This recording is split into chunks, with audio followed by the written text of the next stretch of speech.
Okay, imagine this scenario.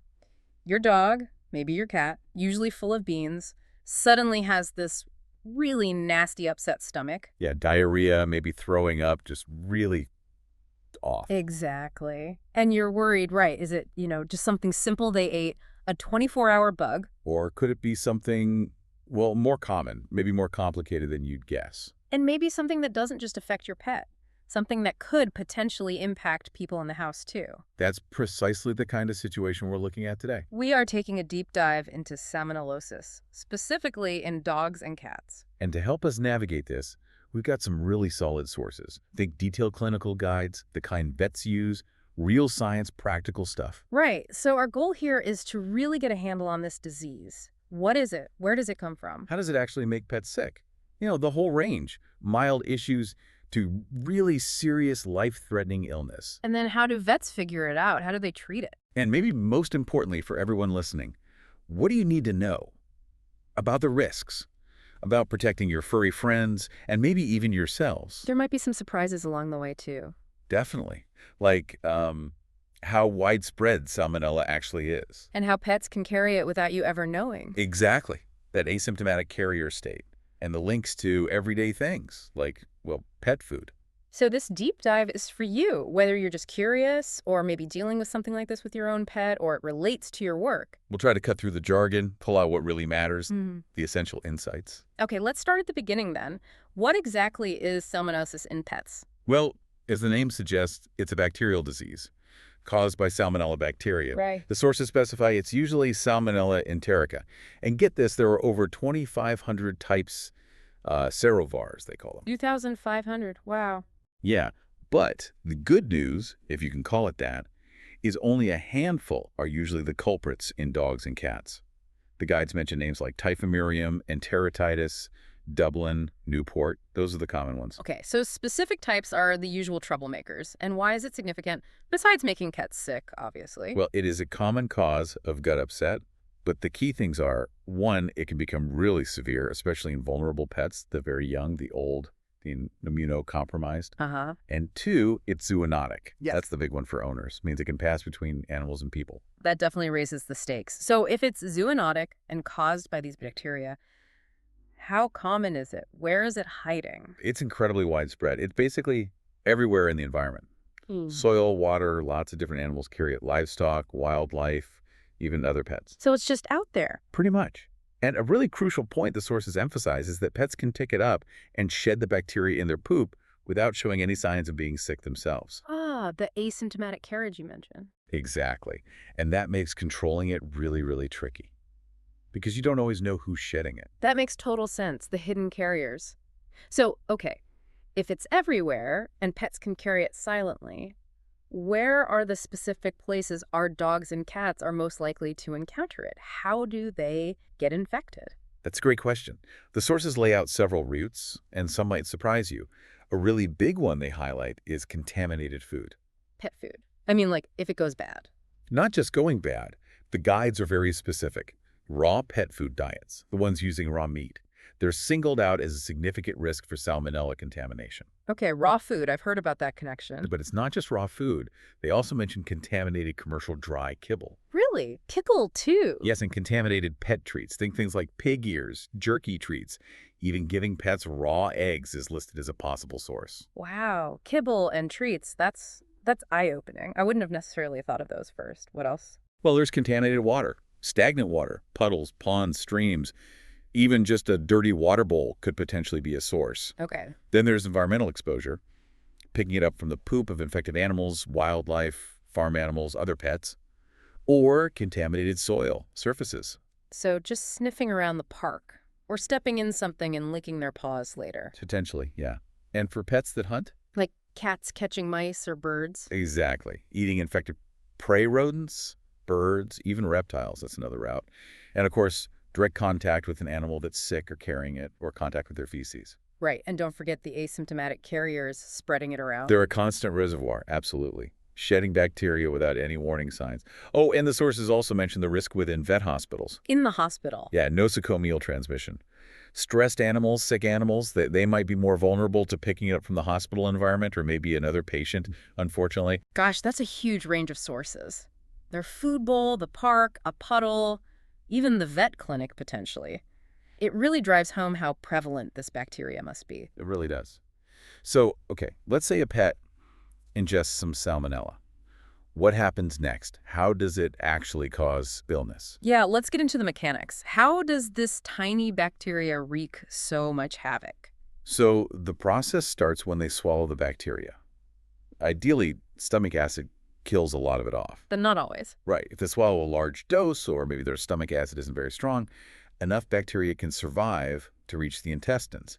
And once they're there, they don't just pass through. They actually invade. Invade what? They invade the cells lining the intestine and also the immune tissue right there in the gut wall called Peyer's patches. They get inside our cat cells. They do. And they start multiplying inside those cells. This causes inflammation, damages the gut lining, Okay. and on top of that direct damage, they release toxins. Think of them like little chemical weapons. Toxins? What kind? Can you simplify that? Yeah, the sources basically talk about three main types based on what they do. First, there's endotoxin, or LPS. It's part of the bacteria itself, and when it's released, it triggers this massive inflammatory reaction throughout the body. Ah, so that's why they get a fever and feel so sick. Exactly.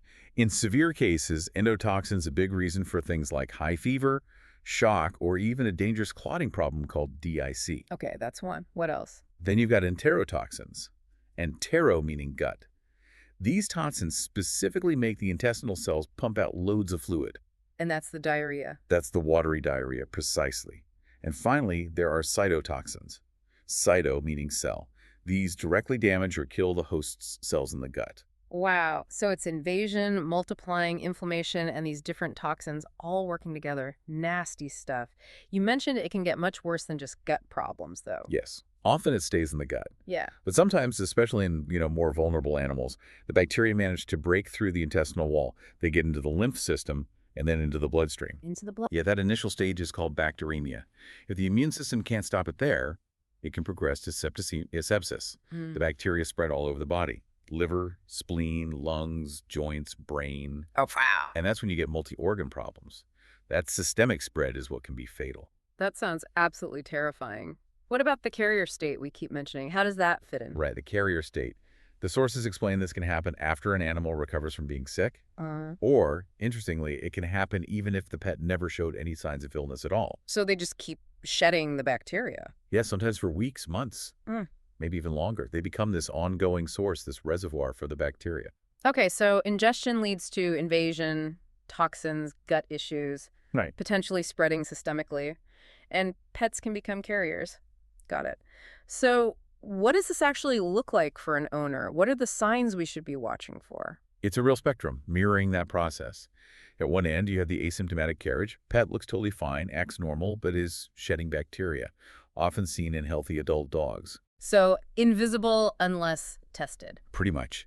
Then the most common thing you'd probably see is acute gastroenteritis, basically a sudden bout of stomach upset. The typical sick pet scenario. Right. The main sign is usually diarrhea, and it can vary a mild, watery, maybe mucousy, or it can be really severe, bloody. The sources use the description raspberry jam consistency sometimes for that severe hemorrhagic diarrhea. Ugh, raspberry jam. That paints a picture. It really does. Alongside the diarrhea, you often get vomiting. The pet goes off their food anorexia or just inappetence. They're lethargic, might have a fever, seem painful in the belly. Okay, that sounds like a lot of things, though. How do you know when it's escalating to that really dangerous form? That's the severe septicemia or systemic disease. The sources detail the signs here. This is much more likely and much more dangerous in specific groups. Tiny puppies or kittens, very old pets, pets with weak immune systems, or animals under major stress like being hospitalized. And the signs are worse. Much worse.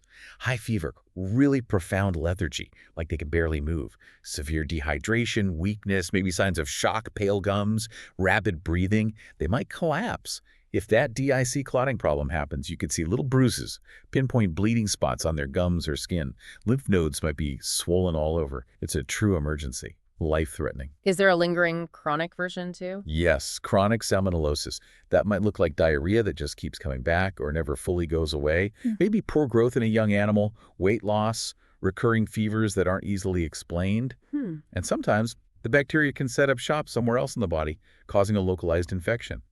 The guides mention things like bone infections, osteomyelitis, or inflamed joints, polyarthritis, even infections in the brain, lining meningitis, lungs, heart valves. Wow, it can really spread out. Even abortion in pregnant dogs is listed as a possible outcome. Are certain types of animals particularly prone to specific signs or getting sicker? Yeah, the guides do highlight some groups. Puppies and kittens, definitely more risk of severe systemic disease. Hospitalized cats seem quite susceptible, especially after maybe antibiotics or surgery. Okay. Racing greyhounds are mentioned, possibly linked to those raw meat diets again. Shelter animals, because of crowding and stress. Cats that hunt birds, especially migrating ones. And, as we said, pregnant dogs and the risk of abortion. That really connects the dots between sources, risk factors, and who gets sickest. So if a vet suspects salmonella based on all this, how do they actually confirm it? How do they sort it out from, well, everything else that causes diarrhea? Diagnosing it involves putting pieces together. It always starts with a really good check. History from you, the owner. What's the diet? Any raw food? Recent stresses? Travel? Contact with other animals? Underlying health issues? All the background info. Exactly. Then a thorough physical exam. After that, they'll usually run some supportive lab tests. A CBC, that's a blood cell count, and a chemistry panel. Rhodesia. The CBC might show changes in white blood cells that suggest infection or inflammation, maybe anemia if it's chronic or there's blood loss. The chemistry helps assess dehydration, electrolyte levels, protein levels, sometimes liver or kidney function. But here's the catch. They don't pinpoint salmonella. Exactly. These results are nonspecific. They tell the vet how sick the pet is, maybe point towards inflammation or infection, but not what the cause is. Could be lots of things. Okay, so those support the picture, but aren't proof. What tests are specific for salmonella? The main one is fecal culture, growing the bacteria from a stool sample. It's often called the gold standard for confirming shedding.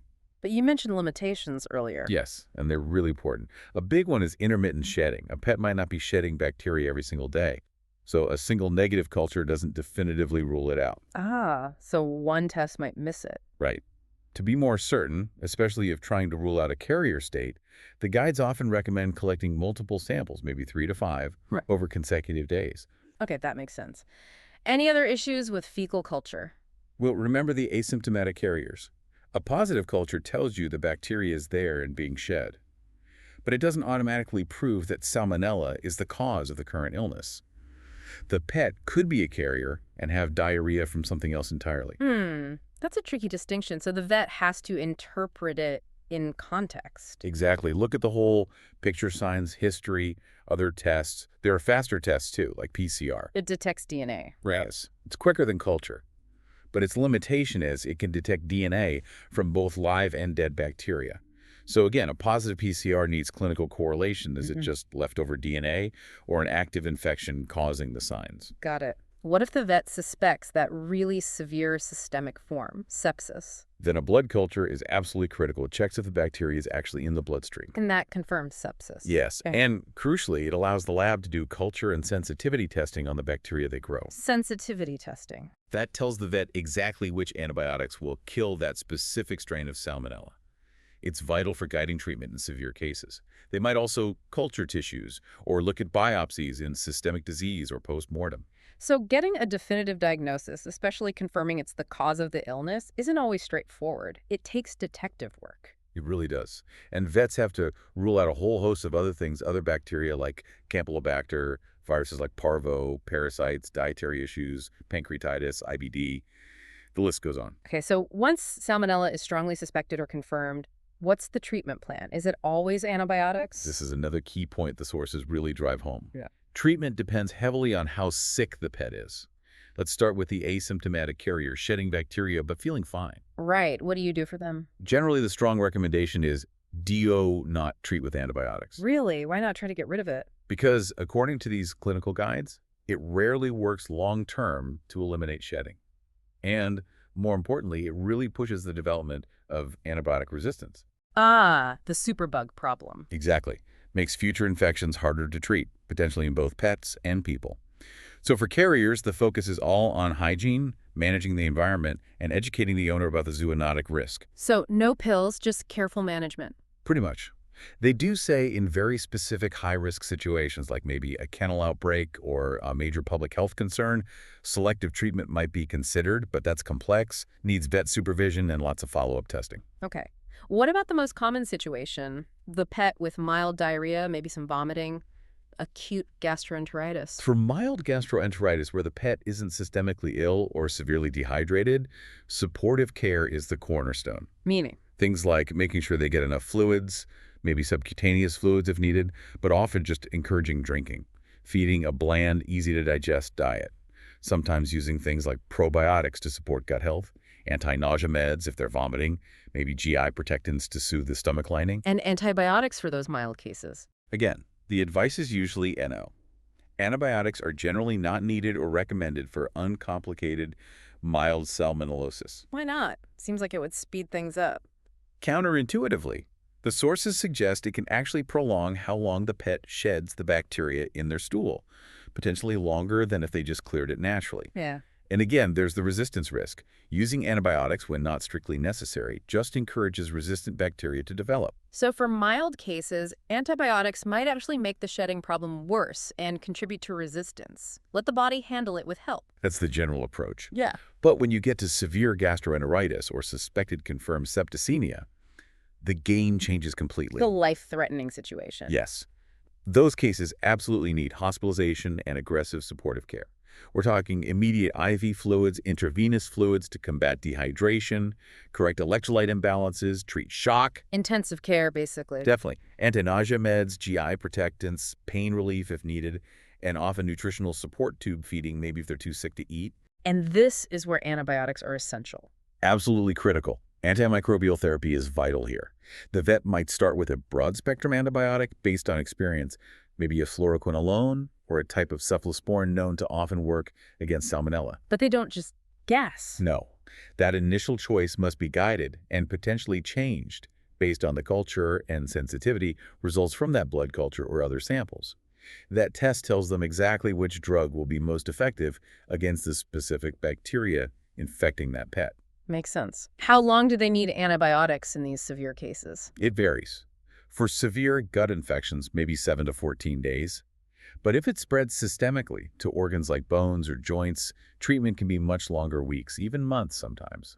The sources also warn against using certain antibiotics like basic penicillin or tetracyclines because resistance is really common or they just don't work as well. And they'd also be managing complications like that DIC clotting issue or low blood sugar. Exactly. It's all hands on deck, treating the infection and supporting the whole body. So after all that, what's the outlook? What's the prognosis typically? It really varies.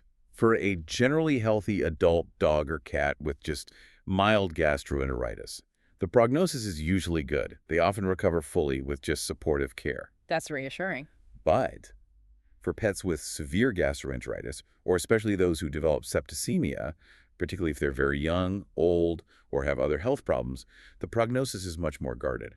Sadly, mortality can be quite high in those groups, even with the best treatment. And the carrier state, does that resolve? It's variable. Some pets might stop shedding after weeks or months. Others might continue shedding for a very long time, maybe intermittently, so that potential for spreading it can linger. Are there other long-term issues possible after recovery? Sometimes, yes. They might have ongoing chronic gut issues, intermittent diarrhea, or rarely, those localized infections we mentioned, arthritis, bone infections could potentially develop later on. Which brings us right back to that point you made at the start, the human connection. This isn't contained just to the pet. Not at all. The sources are very clear. Salmonella is a significant zoonotic risk. Pets with salmonellosis, especially those eating raw diets or those asymptomatic carriers, can definitely pose a risk to people. Who in the household needs to be most careful? People with weakened immune systems are at the highest risk of getting seriously ill from Salmonella. That includes young kids, older adults, pregnant women, and anyone immunocompromised from illness or treatments like chemotherapy. And how do people typically pick it up from their pets? Usually through direct contact. Touching an infected pet, maybe one with diarrhea, or getting bacteria on your hands from their fur. Contact with their feces is a major route, or even just touching contaminated surfaces, food bowls, toys, bedding, the area where they toilet. So everyday interactions, potentially? Yes, especially if hygiene isn't meticulous. It can also be indirect, like contamination from pet bowls to kitchen counters. Given that risk, what are the absolute must-do prevention strategies for owners? Okay, number one, according to these guys, is food safety. They strongly advise against feeding raw pet food diets because the risk of salmonella contamination is just so well documented and significant. Educating owners about this risk is key. That's a very direct recommendation. It is. But beyond raw food, safe handling applies to all pet food: kibble, cans, treats. Wow. Wash your hands thoroughly with soap and water every time after touching pet food or treats, especially before you handle your own food. Seems simple, but probably easily forgotten. Very easily. Clean pet food bowls regularly hot. Soapy water is best. And try not to prepare pet food in the same area you prepare human food. Avoid that cross-contamination. Good kitchen sense, but applied to the pet station. Exactly. Then there's general hygiene. Hand washing, hand washing, hand washing. After petting the animal, especially after cleaning up feces, handling bedding, or playing with young puppies or kittens who might be more likely carriers. Makes sense. Proper fecal cleanup is crucial. Pick up waste promptly, dispose of it properly, clean any accidents indoors thoroughly with appropriate disinfectants. Try to prevent scavenging. Don't let your dog eat random stuff outside, garbage, dead animals. Don't let your cat hunt and eat prey if you can help it. Limit access to stagnant water. Like murky puddles or ponds. Right. And vets have a role in client education, making sure owners, particularly those in high-risk households, understand the zoonotic risk and these prevention steps. Does managing animal populations help, like in shelters? Yes. Good hygiene protocols, maybe screening in places like shelters or breeding kennels, can help reduce spread. And finally, using antibiotics responsibly in pets only when truly necessary is also part of public health. It helps slow down resistance development, which benefits everyone. Okay. That's a comprehensive look, from the bacteria itself all the way to washing the food bowl. It really paints a picture, doesn't it? Salmonellosis covers this huge range and visible carriers to really critical illness. And diagnosis isn't always simple because of those carriers and the non-specific signs. So key takeaways seem to be: know the risks, especially things like raw food, age, and health status. Recognize the signs, even mild ones, and get vet advice. And crucially, understand that good hygiene is absolutely paramount for protecting both pets and people. Couldn't say it better. Supportive care for the mild cases, aggressive, targeted treatment for the severe ones, always guided by testing. And prevention, especially food safety and hand washing, is everyone's responsibility. So here's something to think about. Knowing how widespread Salmonella is out there in the environment, maybe even in some foods, and knowing your pet could be carrying it without showing any signs, does that change how you think about those everyday moments? Scooping kibble, picking up poop, even just petting them? It really underlines that simple hygiene isn't just about being tidy, is it? It's maybe our most basic defense against a constant, often hidden risk in their world that can sometimes spill over into ours.